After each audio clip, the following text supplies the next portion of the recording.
नमस्ते स्टूडेंट्स। मैं हूं आपकी अंजलि मैम और हम लौट आए हैं आपके फेवरेट चैनल टेस्टवाइजर लैंग्वेज पर हमारे इंस्पिरेशनल चैप्टर वॉयजिंग टुवर्ड्स एक्सीलेंस के पार्ट 2 के साथ। पिछले पार्ट में हमने देखा कि कैसे अच्युत गोडबोले जी का बचपन सिंपल होते हुए भी कल्चरली रिच था और कैसे उन्होंने एक प्रॉब्लम सॉल्विंग एटीट्यूड डेवलप किया। अब आगे देखते हैं उनके सफ़र में क्या हुआ। राइटर कहते हैं, I scored 100% marks in mathematics in almost all the examinations from my first standard until IIT। मतलब पहली क्लास से IIT तक उनके मैथ्स में हमेशा 100 नंबर आए। उन्होंने एकेडमिक फील्ड में तो जैसे झंडे गाड़ दिए थे। वो अपने एसएससी बोर्ड एग्जाम में पूरे महाराष्ट्र में 16th रैंक पर आए और यूनिवर्सिटी में सारे सब्जेक्ट्स मिलाकर फर्स्ट रैंक हासिल की। और यहाँ आता है कहानी में एक मज़ेदार ट्विस्ट। उन दिनों एक रूल था कि अगर आप यूनिवर्सिटी में फर्स्ट रैंक लाते हो तो आपको आईआईटी में बिना जेईई एंट्रेंस एग्जाम दिए डायरेक्ट एडमिशन मिल जाता था। पर किस्मत का खेल देखो, हमारे राइटर को, जो सोलापुर में रहते थे, इस रूल के बारे में पता ही नहीं था। वो कहते हैं, I doubt if anybody in Solapur even knew about this rule. इसलिए बेचारों को एंट्रेंस एग्जाम देना पड़ा, जिसमें उन्होंने अच्छी रैंक हासिल की।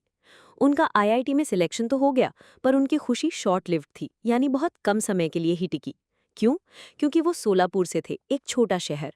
वहां उन्होंने कभी 3 मंजिल से ऊंची बिल्डिंगें देखी नहीं थी और मुंबई तो स्काई स्क्रीपर्स यानी गगनचुंबी इमारतों से भरी हुई थी। पर असली प्रॉब्लम बिल्डिंगें नहीं थी, असली प्रॉब्लम थी इंग्लिश। आईआईटी में ज़्यादातर स्टूडेंट्स और प्रोफेसर्स इंग्लिश में ही बात करते थे और राइटर की पूरी पढ़ाई मराठी मीडियम में हुई थी। उनकी स्पोकन इंग्लिश बहुत पथेटिक यानी दयाजनक थी।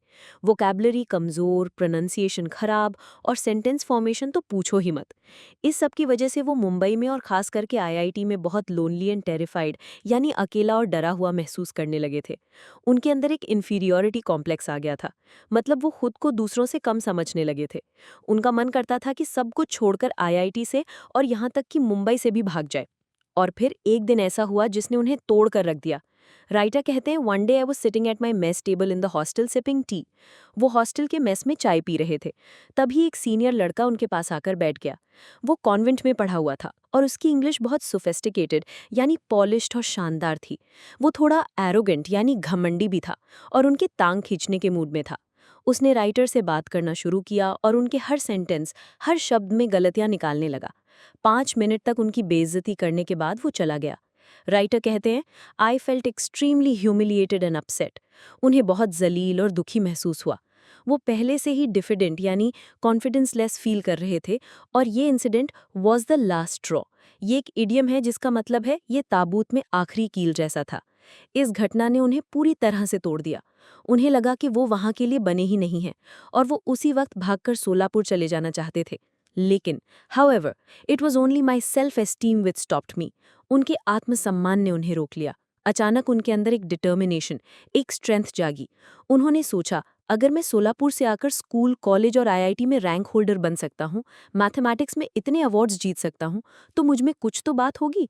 मैं हार क्यों मानूं, और वो भी इंग्लिश जैसी एक छोटी और सिली चीज़ के लिए। और उसी पल उन्होंने डिसाइड किया, I was not to give up any more and I was determined to fight back. आपको भी अपनी पढ़ाई में ऐसी ही डिटर्मिनेशन लानी है। अगर कोई सब्जेक्ट मुश्किल लगता है तो उससे डरना नहीं है, उससे लड़ना है। और इस लड़ाई में आपका साथ देने के लिए कौन है? Of course Testvisor. JEE, MHT, NEET या बोर्ड एग्जाम्स, कोई भी चैलेंज हो, www.testvisor.com पर आपको मिलेगा हर प्रॉब्लम का सोल्यूशन।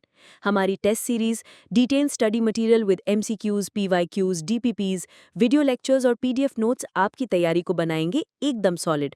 और हमारे फ्री व्हाट्सएप और टेलीग्राम टॉपर स्टडी ग्रुप्स को ज्वाइन करना बिल्कुल मत भूलना। लिंक नीचे डिस्क्रिप्शन में है। यहाँ आपको नोट्स, डीपीपीज और इंस्टेंट डाउट सॉल्विंग सपोर्ट मिलेगा। तो ये थी राइटर की कहानी का टर्निंग पॉइंट। उन्होंने हार ना मानने का फैसला तो कर लिया, लेकिन उन्होंने फाइट बैक कैसे किया? क्या थी उनकी स्ट्रैटेजी इंग्लिश को जीतने की? ये सब हम जानेंगे इस चैप्टर के पार्ट 3 में। तब तक के लिए लाइक का बटन दबा दो और कमेंट करके बताओ कि आपको कभी किसी सब्जेक्ट से ऐसा डर लगा है और आपने उसे कैसे जीता। मिलते हैं अगली क्लास में। तब तक पढ़ते रहो और आगे बढ़ते रहो with Testvisor. Bye bye and take care. www.testvisor.com is a digital learning platform for students to prepare for board and competitive exams, offering chapter-wise tests and full-length mock tests, study material like video, PDF notes, DPPs, MCQs, theory, and most important Maharashtra Engineering Admission Counseling across multiple domains.